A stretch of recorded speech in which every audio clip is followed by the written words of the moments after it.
kuphi ngihlangana nomfana eNewcastle wafike washela ngaqoma ngiyitshela ukuthi ufuna i-relationship kanti ufuna ukungigrapha.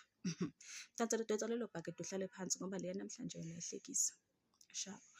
So it was during the time whereby ngangiseNewcastle ngi-down and out ngiqeda kuthola umntwana, you understand. So umntwana wami 1 year 6 months wayelanda 2 years at that particular time. I think kwaku 2017. Yeah, kwaku 2017. Okay, sharp. Ngifike ekhaya cause the situation, you remember I told you ukuthi situation yasekhaya was not okay khabo mama. Vele isimo sasekhaya sikho right, you understand. Sharp, kuba ukuthi ngithola ngiku-situation whereby nginomntwana omncane, I don't have a source of income, ngapha nomjida futhi wenzani akayingeni indaba yomntwana, right. So kuba ukuthi okay fine, mangifika emakhaya ngigcina ngifuna umsebenzi. If there's one thing about me, nginebhadi ekhaya lokuthola umsebenzi, nginebhadi lokuthola umsebenzi. So omunye usesangihlanganisele ukuthi umsebenzi emakhishini. Hayi, okay sharp, ngihambe ngiyosebenza emakhishini. I remember emakhishini lapho ngangisebenza 3 days ngihola 70 rand ilanga. So for mina nje ukuthi ngikwazi ukuthi ngondle ingane yami ngithenga ama-pampers. I remember nama-pampers ngangawathengi at that time, ngathenga ama-napkin mangiqeda ukuthola umntwana, even though abomakhelwane ingane babefaka ama-pampers. Ngayitshela nje ukuthi ngiseemakhaya manje ngizokhohlwa nje indaba segoli, at least angikho egoli, no one is good, angeke ngize ngifeel embarrassed. So ngizowathenga ama-napkin, ngathenga ama-napkin, ngawasha ama-napkin umntwana. So kwakuba ukuthi okay fine, kumele ngithenge lezo zinto, yabona kanjalo for umntwana, because of I've got no one else ongisizayo with regards to umntwana. Asikho-ke kuleyo guys. Ngihambe-ke one day ngibuye emsebenzini.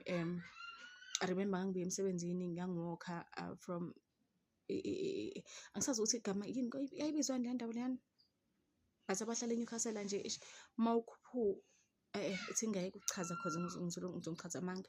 I remember ngangibuya lapho emsebenzini, ngangisebenza amandi, ngangibuya ngeenyawo ngihambe ngiwalke ngize ngiyofika elonini, ngize ngiyofika erenkeni eNewcastle. Sharp. So once lemana day as I'm walking, ngiyawalka, and then comes this guy uhamba ngebhaki, wayehamba ngebhaki emhlophe. Okay sharp, as ahamba ngebhaki emhlophe kanjalo umjida afika ngiphi lift angishiye edrobheni, si-exchange ama-number ahambe, right. So after exchange ama-number, we actually keep on talking now, siyakhuluma. Kuba ukuthi nini yabona, uba umuntu ongilandayo vele emsebenzini angishiye kuphi erenkeni, angilanda emsebenzini angishiye erenkeni. One day we actually fetch from emsebenzini angishiye estobhini ngakuphi ngasekhaya, we understand. So ngase ngijwayele sengiqala nami ukuthi ngibe comfortable around yena and everything. Ngigcine sekuthi ngifind in a situation whereby ngenzani, ngiyaqoma. Sharp, ngiqoma umjida, yonke into ibe right, angilanda emsebenzini. I remember bengakapheli inyanga, but because of I was comfortable now ukuthi uyangilanda, yabona yonke into. And at that time ngikhumbula kahle ukuthi I had never been in a relationship after ngigilwe umfana. So ngangithi ngiyaqala, okay let me just start again, because ngangumuntu somehow ngifila somehow ngama-relationship. Okay, so ngathi you know what, let me just give uThando a chance again and see ukuthi kwenzakalani, mhlambe i-rebound or whatever, but nje let me just give myself a chance ukuthi to love again. Okay, sharp. One day umfana athi ngizokulanda emsebenzini. Sharp, hayi no problem, because vele bese bakana ngongilanda, angilanda emsebenzini umjida. Mayifika umjida bese ayangi-explainela umjida ukuthi you know what, kunento engiyifunayo emadadeni, i-checkers. Bazi i-checkers esemadadeni kuthiwa ise-checkers, I don't know ukuthi section bani, whether section 4 or whatever, angiyazi kahle madada. Okay sharp, afike athi ngithi no problem, because of now I'm comfortable with him, because unokungithatha afika ngishiye kuphi, angishiye ekhaya. Hayi sihambe afike emadadeni athenge e-checkers, athenge whatever le wayeyoyithenga. Mayiqeda ukuthenga whatever le wayeyoyithenga bese ayasho ukuthi ekhaya kubo kuSamuel laphaya. I remember it's not far from emadadeni, but namhlanje ngeke ngize e-checkers, but ngeke ngize ngakhomba. Sa drive again nomjida, okay safika ekhaya kubo eyoshiya lezo zinto lezo ayeyithengile. Ngingene-ke nami phela osayingena khululeka, ngingene nami ngihlale phansi. Ngingene ngihlale phansi, kungabi nix, kungabi indaba zalutho. Sharp. Ahambe-ke shothi aye endlini, ngihlale-ke naye lana, we understand ukuthi la sengitsho khona ukuthi you know what, ngifela ngathi ngizohamba manje, ngifuna ukuhamba ngekhaya. Then uguy didn't allow me to go.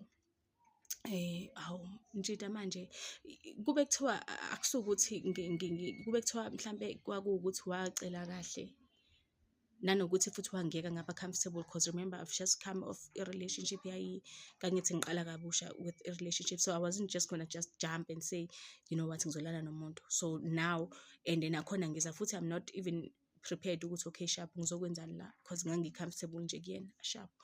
Ngifike-ke ngihlale, I remember wafike wakhiya umnyango, wawukhiya umnyango. Mayeqeda ukuwukhiya umnyango, wadlala ivolume yaba phezulu endlini yakhe. Mayedlala iba phezulu ivolume, then he started touching me. Wangithinta-ke, okay fine, okay, we understand. But I felt ukuthi okay, this touch is just not a normal touch ukuthi okay we would actually kiss as abantu abathandanayo and stuff like that. Shuthi kumele sibe njani, sibe intimate. And I was like, I'm not ready for that. I said no. He actually continued, because I remember ngangigqoke iskate. Waqhubeka, because I remember him pulling my underwear yami wayihlephula. And then he started forcing himself on me.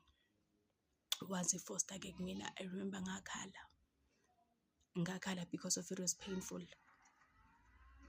Ngakhala because of I didn't want to. Ngamemeza. Like wayephezu kwami, I remember kangangokuthi ngazi ngangilimele ngangivuvukele at that time. Ngakhala ephe kwami engasuki, ngaze waze waqeda.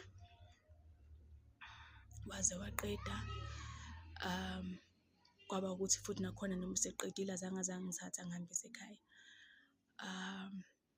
Azange ngiyise ekhaya. Kwaba ukuthi I actually had to remember nginomntwana futhi, so gogo wami ngimtshelanga ukuthi angeke ngize ngibuye emsebenzini and everything, so nginaleso stress leso ukuthi umntwana wami ekhaya. Waqeda lapho walala. Angizange ngize ngilale ubusuku bonke, angizange ngize ngilale. And first thing ekuseni wagibela wathatha imoto wahamba wangifika wangishiya ngasekhaya. Ngafika ekhaya angizange ngize ngixoxe indaba. I remember the only person engamxoxela uNto wasekhaya, because umuntu engimxoxela yonke into.